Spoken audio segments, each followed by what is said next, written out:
இந்த நிமிஷம் இந்த ஆழ்ந்த உரையாடலை கேட்டுட்டு இருக்கிற உங்க தலைக்குள்ள ஒரு குரல் ஓடிட்டு இருக்கு இல்லையா? ஆமா, இவங்க என்ன பேச போறாங்க, அல்லது இன்னைக்கு ஈவினிங் என்ன வேலை இருக்கு அப்படின்னு ஒரு குரல் உங்களை அறியாமலே தொடர்ந்து பேசிட்டே இருக்கும். கரெக்ட். அந்த குரல் தான் நீங்க அப்படின்னு நீங்க நினைச்சிட்டு இருந்தீங்கன்னா நிஜமாவே நீங்க ஒரு பெரிய மாயில சிக்கியிருக்கீங்க. நிச்சயமா உங்க வாழ்க்கையோட மிகப்பெரிய எதிரியே அந்த குரல் தானு உலக புகழ்பெற்ற சிந்தனையாளர் எக்கார்ட் டோல் சொல்றாரு. அதான் நாம இன்னைக்கு பார்க்க போறோம். ஆமா, இந்த தேடலோட முக்கிய நோக்கமே அதுதான். நம்ம தலைக்குள்ள எப்பவுமே ஒலிச்சிட்டு இருக்கிற அந்த குரல் உண்மையில என்ன, அது எப்படி நாம சந்தோஷமா இருக்க வேண்டிய தருணங்கள் எல்லாம் திருடுதுன்னு நாம புரிஞ்சுக்க போறோம். அது மட்டும் இல்லாம அந்த சத்தத்திலிருந்து எப்படி வெளியேறுவது அப்படிங்கறதையும் எக்கார்ட் டோல் அவரோட குறிப்புகள்ல ரொம்ப தெளிவா விளக்கியிருக்காரு. அதையும் நம்ம ஆழமா அலச போறோம். சரி, நாம ஏன் எப்பவுமே ஒரு முழுமையான திருப்தியோட இருக்கிறது இல்ல? இதுக்கு விடை தெரியணும்னா நாம நம்மளை எப்படி பார்க்கறோம் அப்படிங்கிற அடிப்படை அடையாளத்திலேருந்து தான் தொடங்கணும். சரி. டால் தன்னுடைய குறிப்புகள்ல அன்கான்ஷியஸ், அதாவது தன்னுணர்வற்ற நிலை அப்படின்னு ஒரு வார்த்தையை ரொம்ப அழுத்தமா பதிவு செய்யறாரு. உலகத்துல பல மில்லியன் மக்கள் இந்த நிலையில தான் இருக்காங்க. ஒரு நிமிஷம். அன்கான்ஷியஸ் அப்படின்னா நாம ஏதோ ஹாஸ்பிட்டல்ல மயக்க மருந்து கொடுத்து படுக்க வச்சிருக்கிற நிலைமையா தான் நினைப்போம். அதான் இல்ல. இங்க அவர் சொல்றது மருத்துவ ரீதியான மயக்க நிலை கிடையாது. இது முற்றிலும் ஒரு உளவியல் அப்புறம் ஆன்மீக ரீதியான தன்னுணர்வற்ற நிலை.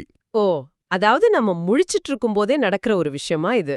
ஆமா, மக்கள் தங்களோட மனசுக்குள்ள ஓடுற கதைகளையே, அந்த எண்ணங்களோட சத்தத்தையே தங்களோட உண்மையான அடையாளம்னு முழுமையா நம்பிட்டு இருக்காங்க. அப்போ நான் நினைக்கிற எண்ணங்கள் நான் இல்லையா? கண்டிப்பா இல்ல. உங்களுக்கு கூட ஒரு எண்ணம் எழுகிறது, அந்த எண்ணம் உங்களை ஆட்கொள்கிறது, அடுத்த நொடியே நீங்களே அந்த எண்ணமா மாறிடுறீங்க. இது அவர் ஒரு மாபெரும் மனக்கோளாறுனே சொல்றாரு. மாபெரும் மனக்கோளாறு கொஞ்சம் ஸ்ட்ராங்கான வார்த்தை தான். ஆனா அதுதான் உண்மை. உங்களுடைய சுய அடையாளம் அந்த எண்ணங்கள்ல இருந்து தான் உருவாகுது. ஒவ்வொரு எண்ணமும் நம்மள பிடிச்சிருக்கிற ஒரு கட்டாய பிடி. இது எப்படி இருக்குன்னா, எனக்கு ஒரு உதாரணம் தோணுது, நான் சொல்லலாமா? கண்டிப்பா சொல்லுங்க. அதாவது ஒருத்தர் காலையில இருந்து நைட் வரைக்கும் காதுல ஹெட்போன் மாட்டி ஒரு ரேடியோவை கேட்டுட்டே இருக்காரு. சரி. அந்த ரேடியோல ஒருத்தர் விடாம ஏதோ ஒன்ன பேசிட்டே இருக்காரு. ஒரு கட்டத்துல அந்த ரேடியோல பேசுறவர் தான் நான் அப்படின்னு இந்த ஹெட்போன் மாட்டி இருக்கிறவர் நம்ப ஆரம்பிச்சுட்டா எப்படி இருக்கும்? ரொம்ப அருமையான உதாரணம். இது எவ்வளோ பெரிய முட்டாள்தனமோ, அப்படிதான் நம்ம தலைக்குள்ள ஓடுற அந்த ரேடியோ குரலை நாமே நம்ம நம்பிட்டு இருக்கோம். ஆனா ஒரு சந்தேகம், சிந்திக்கிறது தானே மனிதர்களோட இயல்பு. நம்ம மூளை சிந்திக்காம வேற என்ன செய்யும்? சிந்தனை அப்படிங்கிறது பரிணாம வளர்ச்சியில நமக்கு கிடைச்ச ஒரு அற்புதமான கருவி. அதை பயன்படுத்துவது வேற, அந்த கருவியாகவே நாம மாறிவிடுவது வேற. கருவியாகவே மாறிறதா? கொஞ்சம் விளக்கமா சொல்ல முடியுமா? இப்போ ஒரு சுத்தியல் இருக்குன்னு வச்சுக்கோங்க. ஆணி அடிக்கும்போது அதை எடுத்து பயன்படுத்தணும், வேலை முடிஞ்சதும் கீழே வச்சிடணும். ஆமா, அதுதான் இயல்பு. ஆனா எக்கார்ட் டோல் என்ன சொல்றாருன்னா, நாம அந்த சுத்தியலை கையிலேயே பிடிச்சுக்கிட்டு நாமே அந்த சுத்தியல் தான் நம்பி வாழத் தொடங்கிட்டோம். வாவ், இது நிஜமாவே ஒரு பெரிய கண் திறப்பு தான். இதுதான் அவர் வாய்ஸ் இன் தி ஹெட் அப்படின்னு சொல்றாரா? ஆமா, அந்த தலைக்குள்ள ஒலிக்கும் குரல்ல இருந்து தான் ஒரு மனிதன் தன்னுடைய முழு அடையாளத்தையும் பெறுகிறான். அவங்க மனதோட கதைகளை தவிர வேறு எதையும் நிஜம்னு உணர்றதே இல்ல. நீங்க சொல்றத வச்சு பார்த்தா என் தலைக்குள்ள ஓடுற அந்த சத்தம் நான் இல்ல. சரி, ஆனா அந்த குரல் எப்ப பார்த்தாலும் என் வாழ்க்கையில நடக்கிறத பத்தி தானே பேசுது. என்ன பேசுதுன்னு கொஞ்சம் கவனிச்சு பாருங்க. என் வேலை, என் குடும்பம், நாளைக்கு நான் கட்ட வேண்டிய இஎம்ஐ, எதிர்காலம், இப்படிதானே பேசிட்டு இருக்கு. அப்போ அது என் வாழ்க்கை இல்லையா? அந்த மனதின் குரல் எப்பவுமே ஏன் எதையாவது ஒன்ன பிடிச்சு தொங்கிட்டே இருக்கு. அங்கேதான் பிரச்சனை தொடங்குது. அந்த மனதின் குரல் சொல்ற கதைய கொஞ்சம் தூரத்திலிருந்து கவனிச்சு பாருங்க. கவனிச்சா என்ன தெரியும்? எண்ணங்களை அடிப்படையாக கொண்ட எந்த ஒரு அடையாளமும் எப்போதுமே ஒரு வித பற்றாக்குறையோட தான் இருக்கும். இது டோலோவோட மிக முக்கியமான ஒரு கண்டுபிடிப்பு. பற்றாக்குறை அப்படின்னா எனக்கு ஏதோ குறையுதுன்னு மனசு சொல்லிட்டே இருக்குமா? ஆமா, நீங்க உங்க மனதோட உங்களை முழுமையா அடையாளப்படுத்திக் கொள்ளும்போது உங்களுக்குள்ள எப்பவுமே நான் எதற்கோ போதாது, எனக்கு ஏதோ ஒரு குறைவா இருக்கு அப்படிங்கிற உணர்வு இருந்துகிட்டே இருக்கும். இந்த கணம் முழுமையானது அல்ல அப்படிங்கிற ஒரு இயக்கம் இல்லையா? சரியா சொன்னீங்க. இதே அவர் ஈகோவினால உருவாக்கப்பட்ட மனம், அதாவது ஈகோயிக் மைண்ட் அப்படின்னு சொல்றாரு. நாம வழக்கமா ஈகோ அப்படிங்கறத ஒருத்தரோட திமிர் அல்லது பிடிவாதம் அப்படின்னு தான் நினைப்போம். ஆனா டோல் அதை முற்றிலும் உளவியல் ரீதியான ஒரு அடையாளமா பாக்குறாரு. அதாவது எனக்கு இன்னும் ஏதோ வேணும் அப்படிங்கிற அந்த தீராத பசியை தான் ஈகோன்னு அவர் குறிப்பிடுறாரு. ஆனா இந்த ஏதோ ஒன்னு குறையுது அப்படிங்கிற ஃபீலிங் நம்ம எல்லாருக்குமே அடிக்கடி வருதே. இது சாதாரண ஒரு விஷயம் தானே? அது ஒவ்வொரு மனிதனுக்கும் இருக்கு. என் வாழ்க்கையில முக்கியமான ஏதோ ஒண்ணு இல்ல, அது இங்க இருந்திருக்கணும் ஆனா இல்ல அப்படிங்கிற ஏக்கம் அந்த மனதின் குரல்ல எப்பவுமே ஒட்டிக்கிட்டு இருக்கும். அது என்ன குறையுது அப்படிங்கிறது ஆளுக்கு ஆளு மாறுபடும் இல்லையா? கண்டிப்பா. ஒருத்தருக்கு பணம் குறையலாம், ஒருத்தருக்கு உறவு குறையலாம், இன்னொருத்தருக்கு சமுதாயத்துல அங்கீகாரம் குறையலாம். ஆனா அந்த பற்றாக்குறை உணர்வு அப்படிங்கிறது அனைவரிடமும் உள்ள ஒரு அடிப்படை அமைப்பு. அப்போ இது என் வாழ்க்கை அப்படின்னு நான் எனக்குள்ளேயே சொல்லிக்கிற கதைகள் எல்லாமே பிரச்சனைக்குரியதா? என் வாழ்க்கையில நடக்கிற நல்ல விஷயங்களை கூடவா அந்த மனம் ஒரு பிரச்சனையா பாக்கும்? உறுதியாக டோல் இத ஹெவிலி ப்ராப்ளமேட்டிக் அப்படின்னு சொல்றாரு. யாருடைய வாழ்க்கையும் அந்த மனதின் கதை அளவுல சுலபமானதா இருக்கிறதே இல்ல. ஒரு நிமிஷம். மனித மனம் பரிணாம வளர்ச்சியில உருவான ஒரு மிகச்சிறந்த கருவி. அது எப்படி நமக்கு எதிரா வேலை செய்யும்? இது ரொம்ப முக்கியமான கேள்வி. நீங்க சொல்றது பார்த்தா நம்ம மூளையே நமக்கு வில்லன் மாதிரி இருக்கே. இது கொஞ்சம் முரண்பாடா இல்லையா? நமது மனதோட முக்கிய வேலையே நம்ம பாதுகாக்கிறது தானே. ஆமா, பின் ஏன் அதுவே நீ எதற்குமே போதாதவன்னு ஒரு கதையை உருவாக்கி நம்ம வாழ்க்கைய ஒரு பிரச்சனை போல நமக்கு காட்டணும்? இது முரண்பாடு இல்ல.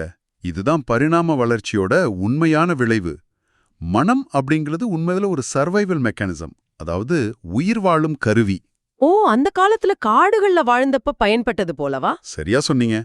பல லட்சம் வருஷங்களா காடுகள்ல வாழ்ந்தப்போ எந்த விலங்கு நம்மள தாக்கும், எங்க ஆபத்து இருக்குன்னு தேடுறது நம்ம உடலை காக்க உதவிச்சு.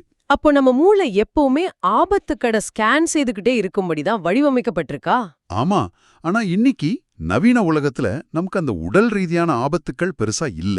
புலியோ சிங்கமோ நம்மள துரத்துறதில்லை. அதனால அந்த கருவிக்கு வேலை இல்லாம போயிடுச்சா?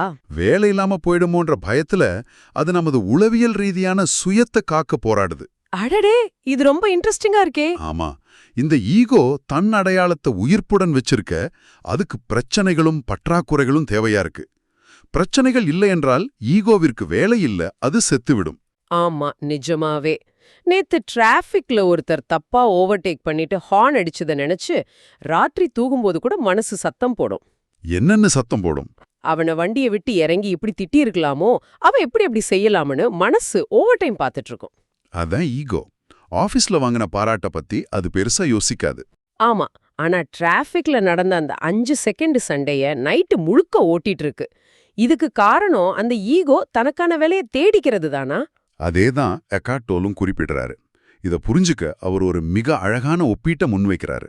என்ன ஒப்பீடு அது? ஒரு அழகான மாலையையும் நீங்க இப்போ சொன்ன அந்த கோபமான டிராஃபிக் தருணத்தையும் ஒப்பிட்டு பாருங்க. நேத்து நீங்க ஒரு மிக அழகான சூரிய அஸ்தமனத்தை பாக்குறீங்கன்னு வச்சுக்குவோம். கற்பனை செய்யும் போதே நல்லா இருக்கு. வானம் முழுவதும் ஆரஞ்சு சிகப்புன்னு வண்ணங்களால நிரம்பி இருக்கு. அந்த பிரம்மாண்டத்தை பார்த்த அந்த நொடியில உங்க ரியாக்ஷன் எப்படி இருக்கும்? அந்த ஒரு நொடி நாம் அப்படியே உறைந்து போய் நிற்போம். என்னோட பேங்க் பேலன்ஸ், நாளைக்கு ஆஃபீஸ்ல முடிக்க வேண்டிய டெட்லைன், டிராஃபிக் சண்டை எதுவுமே ஞாபகத்துக்கு வராது. எக்ஸாக்ட்லி. அந்த காட்சியின் அழகு நம்மள அப்படியே கட்டி போட்டு விடும். ஒரு வாவ் அப்படிங்கிற உணர்வு மட்டும்தான் இருக்கும். அந்த கணத்துல என்ன நடக்குதுன்னு கவனிச்சிங்களா? உங்க மனதின் குரல் அமைதியாயிடுது, எண்ணங்கள் நின்னுடுது. ஆமா, எந்த சிந்தனையும் இருக்காது. ஏன் நீங்க அந்த கணத்துல அவ்வளோ உயிர்ப்புடன், அதாவது இன்டென்ஸ்லி அலைவா ஃபீல் பண்றீங்க? சூரிய அஸ்தமனம் அந்த மகிழ்ச்சியை உங்களுக்குள்ள செலுத்துச்சா? இல்ல, அது வெளியில இருக்கிற ஒரு காட்சி தானே. சரியா சொன்னீங்க. அந்த காட்சியோட பிரம்மாண்டம் உங்க எண்ணங்களை, அந்த வாய்ஸ் இன் த ஹெட்ட ஒரு நொடி நிறுத்திடுச்சு. அங்கே சிந்தனை வடிந்து விழிப்புணர்வு எழுகிறது. அந்த விழிப்புணர்வு நிலைதான் நம்மள மிகவும் உயிர்ப்புடன் உணர செய்கிறது இல்லையா? ஆமா, அதுதான் உண்மையான நீங்க. ஆனா பிரச்சனை என்னன்னா, அடுத்த நாளே அந்த சூரியாஸ்தமனத்தை நினைச்சு நம்ம மனம் அவ்ளோ சிலிர்த்து போறதில்ல. அது ஏன் தெரியுமா? ஆமா, நேத்து சன்செட் சூப்பரா இருந்துச்சு, ஒரு போட்டோ கூட எடுத்து சமூக வலைத்தளத்துல போட்டேன் அப்படின்னு ஒரு வரியில முடிச்சிட்டு மறுபடியும் தன்னோட பழைய ரெக்கார்ட் பிளேயரை ஆன் பண்ணிடுது. ஏன்னா அடுத்த நாள் உங்க மனதிற்கு அந்த சூரிய அஸ்தமனத்தை வச்சு பெருசா எதுவும் செய்ய முடியாது. மைண்ட் அதை வச்சு ஒரு பெரிய நாடகத்தை உருவாக்க முடியாது. ஓ, மனசுக்கு டிராமா தேவைப்படுது. கண்டிப்பா. அந்த சூரிய அஸ்தமனத்திலிருந்து ஈகோவுக்கு எந்த உணவும் கிடைக்காது. அமைதியும் விழிப்புணர்வும் ஈகோவிற்கு ஒருபோதும் உணவாகாது. அப்போ ஈகோவுக்கு எதுதான் உணவு? இப்போ இத ஒரு நெகட்டிவான சம்பவத்தோட ஒப்பிட்டு பாருங்க. நீங்க சொன்ன அந்த டிராஃபிக் சம்பவம் போல. நேத்து உங்களை யாராவது அவமானிச்சிட்டாங்கன்னு வச்சுக்குவோம். அவ்வளோதான், மனதிருப்புல அன்னைக்கு பெரிய கொண்டாட்டம் தான். அதுக்கு ஒரு பெரிய வேலை கிடைச்ச மாதிரி ஆயிடும். ஆமா, அந்த அவமானத்தை வச்சு மனம் எப்படி பல கதைகளை பின்னத் தொடங்குதுன்னு பாருங்க. அத மேலும் மேலும் பெரிதாக்கும். அடுத்த முறை அவரை பார்க்கும்போது இப்படி பதிலடி கொடுக்கணும்னு பிளான் பண்ணும். ஆமா, பொதுவாகவே இந்த ஊர்ல மனிதர்கள் இவ்ளோ மோசமானவங்க, எனக்கு மட்டும் ஏன் அப்படி நடக்குதுன்னு பலவாரா கற்பனை செய்யும். மனம் நல்ல விஷயங்களை விட புகார்களை தான் அதிகம் விரும்புறதா டோல் சொல்றாரு. கம்ப்ளைனிங் மைண்ட் அப்படிதானே? ஆமாம். இதற்கு காரணம் இந்த ஈகோயிக் செல்ஃப் ஒரு எதிரியை உருவாக்கும் போது தன்னை மிகவும் வலிமையானதா உணருது. யாரையாவது குறை சொல்லும்போது தனக்குத்தானே ஒரு முக்கியத்துவத்தை உருவாக்கிக் கொள்கிறது. அப்போ எதிரிகள் இருந்தாதான் இந்த ஈகோவால தன்னை ஒரு ஹீரோவா காட்டிக்க முடியும்னு சொல்றீங்க. மிகச்சரி. அவங்க தவறு செய்றாங்க, நான் சரியா இருக்கேன் அப்படிங்கிற எண்ணம் ஈகோக்கு ஒரு பெரிய பலத்தை கொடுக்குது. இது நிஜமாவே நம்ம எல்லாரும் நம்ம வாழ்க்கையில தினமும் அனுபவிக்கிற ஒரு விஷயமாச்சே. இது தனி மனிதர்களுக்கு மட்டுமில்ல, டோல் இதில் இன்னும் ஆழமா விரிவுபடுத்துறாரு. நாடுகள், சமூக குழுக்கள், அமைப்புகள் போன்ற கூட்டான ஈகோக்களுக்கும் இது பொருந்தும் சொல்றாரு. கலெக்டிவ் ஈகோ அப்படின்னு சொல்றீங்களா? ஆமா. பல தேசங்கள், அரசியல் குழுக்கள், சமூக அமைப்புகள் கூட தங்களுக்கு ஒரு எதிரி இருப்பதை உள்ளூர விரும்புறாங்க. எதிரிகள் இருந்தாதான் அவங்களுக்கு ஒரு அடையாளமே கிடைக்குது இல்லையா? ஆமா. நாம இவங்களுக்கு எதிரானவங்க அப்படின்னு சொல்லிக் கொள்வதன் மூலம் அவங்களோட கூட்டான அடையாளம் பலமடையிறது. ஆனா நிஜத்துல இதெல்லாமே ஒரு மாய தானே? கண்டிப்பா. தனி மனிதர் ஈகோவாக இருந்தாலும் சரி, கூட்டான ஈகோவாக இருந்தாலும் சரி, இந்த எதிரிகள், இந்த நாடகங்கள் எல்லாமே வெறும் மனதின் மாயதான். அத மைண்ட் ஸ்டஃப் அப்படின்னு சொல்றாரு.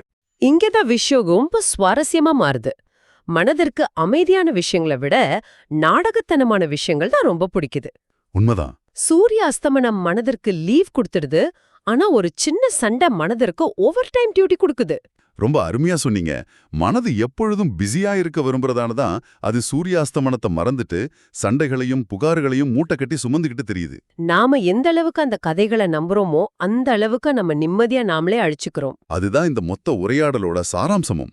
உங்களுக்குள்ள இருக்கிற அந்த அமைதியான விழிப்புணர்வு நிலைக்கும் சத்தம் போடும் மனதின் நிலைக்கும் உள்ள வித்தியாசமே இதுதான். நீங்க சூரிய அஸ்தமனத்தை பார்க்கும்போது வெளிப்பட்டதே அதுதான் உங்க உண்மையான சுயம். ஆமா. அந்த அவமானத்தை நினைச்சு நினைச்சு பல கதைகளை பின்னுதே, அது உங்க உண்மையான சுயம் அல்ல, அது உங்க ஈகோவின் மாயை. இத நீங்க ஆழமா உணர்ந்து உங்க மனதின் குரல்ல இருந்து கொஞ்சம் விலகி நின்று அத கவனிக்க தொடங்கிட்டா உங்க மகிழ்ச்சிய யாரும் எந்த சூழ்நிலையும் உங்க கிட்ட இருந்து பறிக்க முடியாது. இதை புரிந்து கொள்வதுதான் விழிப்புணர்வுக்கான முதல் படி. இந்த தேடல் மூலமா நாம பார்த்த விஷயங்கள் நம்ம ஒவ்வொருத்தரோட அன்றாட வாழ்க்கையிலயும் எப்படி எதிரொலிக்குதுன்னு பார்க்கும்போதே ரொம்ப ஆச்சரியமா இருக்கு. கண்டிப்பா. நம்ம மனசு நமக்குள்ளேயே ஒரு போர்க்களத்தை உருவாக்கிட்டு அதுக்கு நாமே பலியாகிட்டு இருக்கோம். உங்களுக்குள் ஒலிக்கும் அந்த விமர்சன குரல் நீங்க அல்ல. ஆமாம். அது வெறும் மனதின் கதை என்பதை உணர்வதே உண்மையான மகிழ்ச்சிக்கான முதல் படி என்பதை இன்னைக்கு நாம மிக தெளிவா புரிஞ்சுக்கிட்டோம். இந்த உரையாடலை முடிப்பதற்கு முன் உங்களை சிந்திக்க வைக்கும் ஒரு இறுதி கேள்வியை நாங்க முன்வைக்க விரும்புறோம். உங்க மனதின் ஈகோ தன்னை வலிமையாக காட்டிக்கொள்ள இப்போ இந்த நிமிடம் உங்க வாழ்க்கையில யாரை அல்லது எந்த பிரச்சனைய எதிரியாக பயன்படுத்திக்கிட்டு இருக்கு? உங்களுடைய நண்பரையா, உங்களுடைய சக ஊழியரையா? அடுத்த முறை நீங்க யார் மீதாவது அதீத கோபப்படும் பொழுது இது உண்மையிலே நீங்களா இல்ல உங்க ஈகோ தனக்கான உணவை சாப்பிடுறதா என்று கொஞ்சம் தள்ளி நின்று யோசித்து பாருங்கள். அந்த ஒரு சிறு கவனிப்பு உங்க வாழ்க்கையோட போக்கே முழுமையா மாற்றக்கூடும். இவ்ளோ நேரம் கேட்டதுக்கு ரொம்ப நன்றி. இந்த Tamil voice reads channel monetisation இல்லாம தான் நடக்குது.